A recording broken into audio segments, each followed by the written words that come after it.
Hey guys, welcome back to my channel. This is Butterfly Spirit 314. So I got a quick video for you guys, okay? So I recently ran across a situation where I was on Craigslist and I saw that someone was selling a car for $1,700. So they were selling a Ford Focus that was $1,700. It turns out that the person who posted the listing, they ended up buying the car from a auction. And as it turns out, the car was a donation to the auction. Okay. So, so in the listing, the person said that they lost the title. So the title was missing, but they did have the bill of sale. They said that for the title, there was no way they can find the title. So what they could do is they can get another title from the auction. Okay. But like I said, they did have the bill of sale. Okay. And so I noticed that when I looked at the picture of the car was in excellent condition. And for those of you who don't know, there are cars that are donated to auctions by people. Some people do not want to go through the hassle of selling their car on social media. And so what they do is instead donate it to an auction.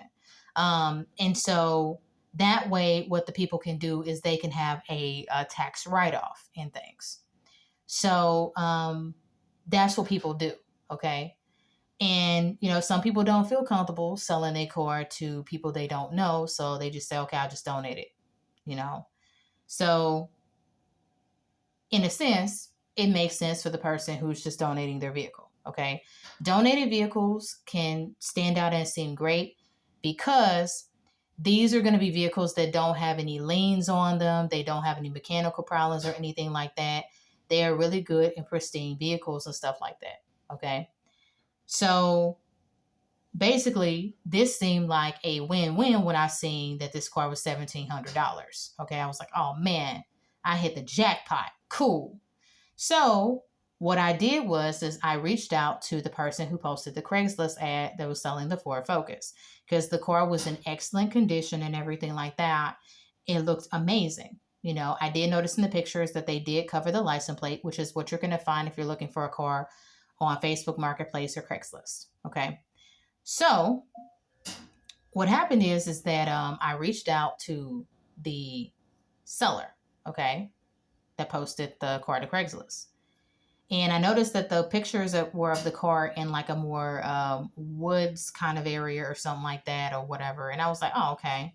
Well, there is an area that looks like that where I live. So maybe that's where they are. Okay. Maybe that's where the car happens to be located. Who knows? So, reached out to the seller through a text message because they posted their phone number on Craigslist and stuff. So I texted the person. I noticed that they didn't put their name or anything like that. So I was like, okay. Seemed like a real person wrote the ad, which was fine to me. Okay. So it took the person a while to respond to me, but I asked them, my message to them was, is this car available? The person responded, yes. So I don't know if it's a man or a woman selling the car. Right. And so, since I had gotten a response from them at like 9 o'clock last night about the car being available, I believe it was like 8 o'clock.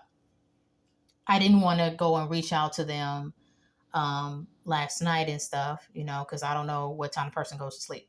So I said, okay, this morning I got an idea. I was like, maybe I should ask for the VIN number for this car because for those of you who don't know, I happen to be looking for another vehicle at this point because replacing the engine in the car that I have didn't work. So that's why I'm looking for a car right now. And I feel more comfortable buying a car outright rather than going to a car lot or a car dealer and all that stuff. Credit can be crazy when you're trying to go and buy a car. Okay.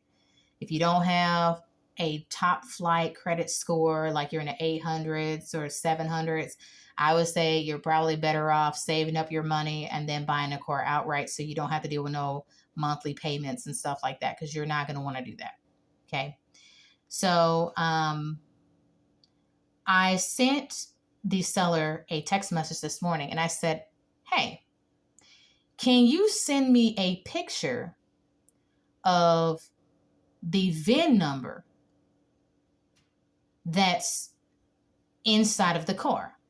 Because I know from my vehicle that you can find the VIN number in various places on a car. Okay. Sometimes the VIN number is going to be inside like one of the doors or something like that or whatever, and you'll find it. Right. So I asked the person, I didn't say for the person to send me, like for them to tell me the VIN number.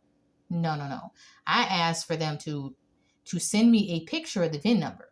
Because if they send me a picture of the VIN number, I can verify that they really have this car.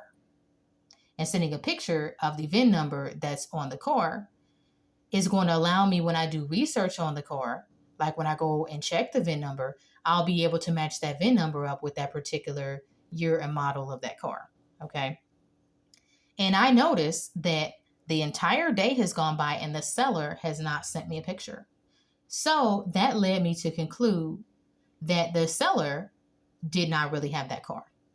So for those of you who are looking for a car, my advice to you is if you run into this same situation like me and the person doesn't have a title for the car and it's missing, they have a bill of sale, but they don't have the title, but they can get the title from an auction or something like that, and they can't supply you with a picture of the VIN number, this is most likely going to be a scam.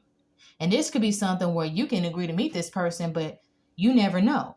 You may go out to meet somebody and you can end up getting robbed or something. I've heard of cases like that with people where they show up to go and try to look at a car and they get robbed, and it's because people are taking a large amount of cash with them when they're going to purchase cars. Another thing is that people are so quick to try to buy cars and stuff like that. Even if a car happens to be there, people are not thinking about the fact that they got a whole bunch of cash on them, and there's people who, they want that cash and they may be willing to do anything to take that money from you. This is why it's so important to be cautious before you meet up with a person selling a car. It's important to verify the facts about the car first. Don't just go by the pictures, because anybody can get pictures. They could have got pictures from, off of Facebook Marketplace or something like that. You know what I'm saying? That may not even be a car. That may not even be a car that they have. All right. So I just want to warn you guys, for those of you who are looking for a car and you're itching to get a car, it's getting cold and you're like, I got to get a car now. Be patient. Do your research before you buy a car, because you don't want to end up like a lot of people are, where they're buying cars and then once they get a car, they end up with a lemon. Okay. They end up with a car that one day is running and the next day it's not. So I want to thank you guys for watching this video. I hope this helps someone out there. I felt that I wanted to share this knowledge and spread this with you guys. Thank you so much for watching. Bye.